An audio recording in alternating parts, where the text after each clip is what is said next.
Meus caros irmãos, no amor de Jesus e Maria, existe uma literatura vasta a ser lida nesta quaresma, mas eu estava lendo o livro de um renomado autor jesuíta, o padre Fernão Cardin, e este padre fala numa coisa muito interessante. Ele fala na honestidade mental para com Deus. Ou seja, a honestidade da mente para com Deus.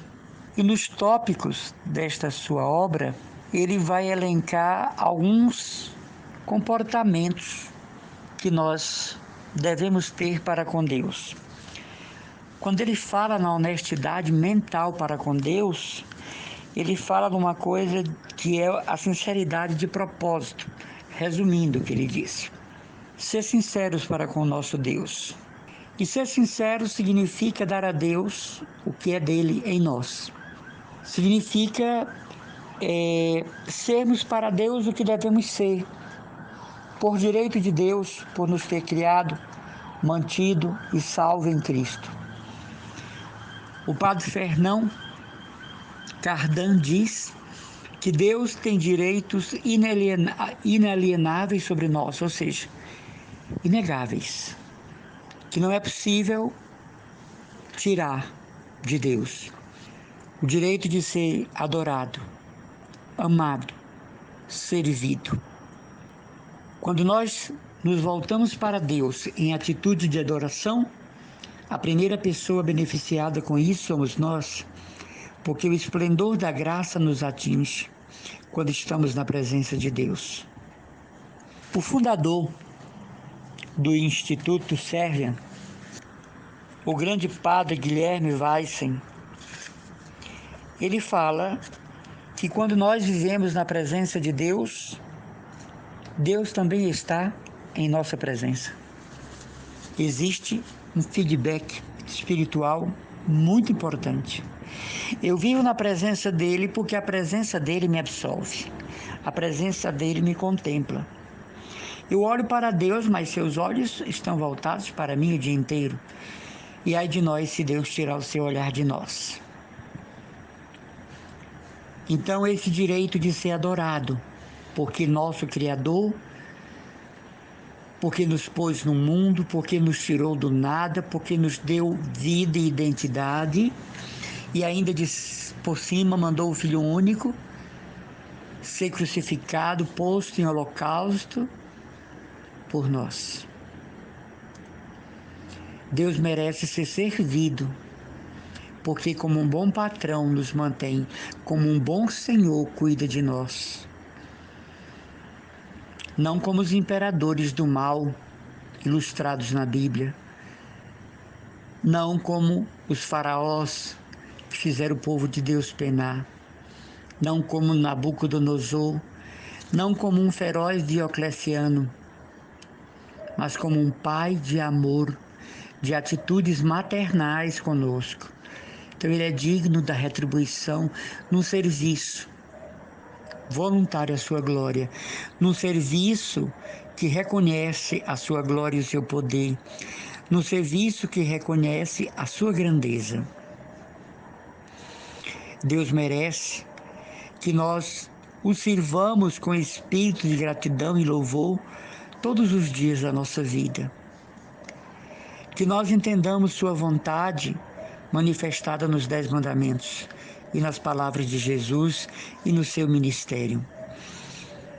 Então, essa honestidade mental para com Deus do padre Fernão Cardin significa justamente isto: darmos a Deus o que é de Deus. Jesus tinha dito no Evangelho: dai a Deus o que é de Deus e a César o que é de César. Não pode haver essa dicotomia, não é? É preciso haver, ao contrário, esta autoconsciência dos direitos que Deus tem sobre mim. Deus tem direitos sobre mim, independente da minha vida consagrada. Amanhã eu estou celebrando, com a graça de Deus, 39 anos de consagração. Mas independente do meu chamado à vida consagrada, que não foi nenhum homem que me propôs, me indicou, me orientou para, mas o próprio Deus que me chamou através de pessoas, circunstâncias, situações. Independente de eu ser uma pessoa consagrada, como gente, como pessoa, como cristão, Deus tem direitos adquiridos sobre mim na pessoa de Jesus. Então, meus caríssimos irmãos e irmãs, essa honestidade mental com Deus significa que nós reconhecemos o seu senhorio, que nós reconhecemos a sua graça, que nós reconhecemos o seu poder. Essa honestidade para com Deus é reconhecer os favores que dele recebemos, materiais, espirituais, corporais, incorporais, não é? A graça da sua providência, os pontos verdadeiramente focais da sua graça em nós, agindo na nossa personalidade, no nosso caráter, no nosso temperamento, na nossa maneira de ser, sendo mesmo conduzidos pelo seu Espírito Santo, que mesmo respeitando a nossa liberdade, age em nós para não haver descalabro de atitudes, né? Desacertos de procedimentos. Eu achei muito interessante essa expressão, honestidade mental com Deus, porque se meu espírito não está em união profunda, verdadeira com Deus, então verdadeira não é a minha oração, verdadeira não é a minha celebração, verdadeira não é a minha participação no mistério de Cristo. Mas quando eu tenho esta fidelidade mental a Deus, existe em todo o meu ser uma integração com Ele, uma inserção nele, como que uma invasão de sua graça em minha vida. E aí sim, eu posso reproduzir em mim as virtudes de Cristo. Essa honestidade para com Deus tem a ver com o que eu penso dele, com o que eu conheço dele e com o que eu tenho experimentado sobre ele no meu dia a dia.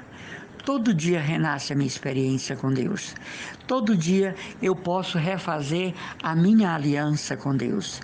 Até que chegue o dia final do encontro, todos os dias eu preciso e posso fazer o meu renovar-se em Deus, restaurar a consciência que eu tenho dele, refazer os passos na sua direção e reproduzir em mim as virtudes de Cristo, como diz São Paulo, que Cristo cresça em mim e que eu desapareça.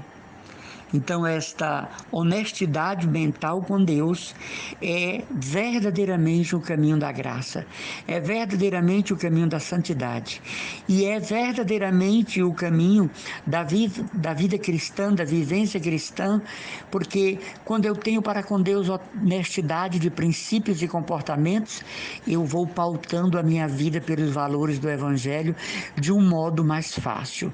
Eu vou caminhando na luz da graça de um modo mais compreensível para mim mesmo.